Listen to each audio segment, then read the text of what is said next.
세종의 정치적 토양 위에 이용휘가 즉위하였다. 문종이 숨을 거둔 지 4일 후에 그는 조선 제6대 왕으로 즉위하였다.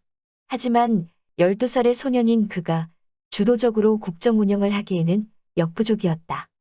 물론 그보다 더 적은 나이인 8살에 등극한 제24대 왕 헌종도 있었다. 헌종 역시 국정 운영을 주도적으로 할 수 없었지만 그에게는 외척들이 있었다. 그들은 헌종을 등에 업어야만 권력을 휘두를 수 있었기 때문에 그를 적극적으로 보호했다. 반면에 이용휘는 그럴 만한 외척 세력도 없었다. 그 주변을 둘러싸고 있었던 인물들의 대부분은 세종대에 등장한 신하들과 세종의 아들들이었다.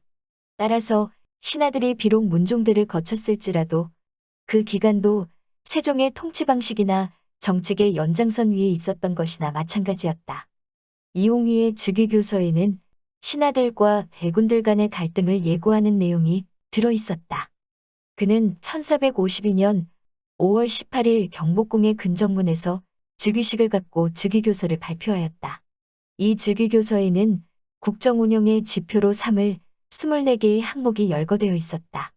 그 중에는 관리들의 인사에 신하들의 개입을 허용하는 조항과 관직을 얻거나 청탁을 하기 위해 하급관리가 상급관리나 대군들의 집을 방문하지 못하도록 하는 조항이 들어있었다. 전자의 경우 국정을 장악한 황보인이나 김종서 등에 의한 인사전횡이 이루어질 수 있기 때문에 그들로부터 소외된 사람들이 반발할 수 있었다. 더구나 자신의 세력을 키우려는 수양대군은 불만을 가질 수밖에 없었다. 후자의 경우도 자기 자신이 대군이기 때문에 관직을 가진 사람들과 일체 만날 수 없게끔 된 수양대군이 불만을 가질 수밖에 없었다. 따라서 이용휘의 즉위교서는 황보인 김종서와 수양대군 간의 대립을 공개적으로 예고해주고 있었다. 황보인 김종서의 인사전횡이 황표를 통해 이루어졌다. 이용휘가 즉위한 후 한 달 반 정도가 지난 뒤에 의정부 및 이조병주의 당상관들이 인사에 개입하였다. 그들은 언론권과 인사권을 쥐고 있는 노른자위 부서인 대간과 정조 그리고 국경지역의 장수와 수령에 앉을 만한 인물을 이용휘에게 추천하였다. 그 과정에서 각각의 관직 후보 3명씩을 그에게 올렸다. 이렇게 3배수의 후보를 추천하는 것을 삼망이라고 하는데 이런 방식은 태종 때부터 시행되었다.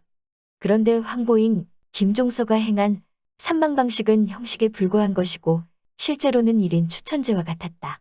그들은 2명을 들러리로 세우고 1명의 이름 밑에 붓으로 누른 빛깔의 표식을 해서 올렸다.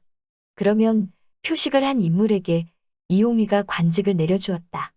따라서 사람들은 황보인 김종서의 이런 행위를 황표정사라 불렀다. 그들이 이렇게 한 이유는 그 당시 이용휘가 12살로 인사권을 제대로 행사하기 어려웠기 때문이다. 황표정사는 대다수 사람들에게 소외감과 적대감을 심어줄 여지가 있었다. 황표정사는 어린 이용휘가 제대로 된 관직을 내리기 어렵기 때문에 행한 것이다. 따라서 추천자들이 사심을 버리고 공정한 판단을 한다면 형식과 목적에 충실한 국정 운영 방식이 될 수도 있었다. 하지만 인사 추천을 독점한 추천자들은 아무래도 자신들과 코드가 맞는 인물들을 가까이 하거나 끌어주고 싶었을 것이다. 그러므로 그들과 코드가 맞지 않는 대다수 인물들은 당연히 소외감과 적대감을 가질 수밖에 없었다.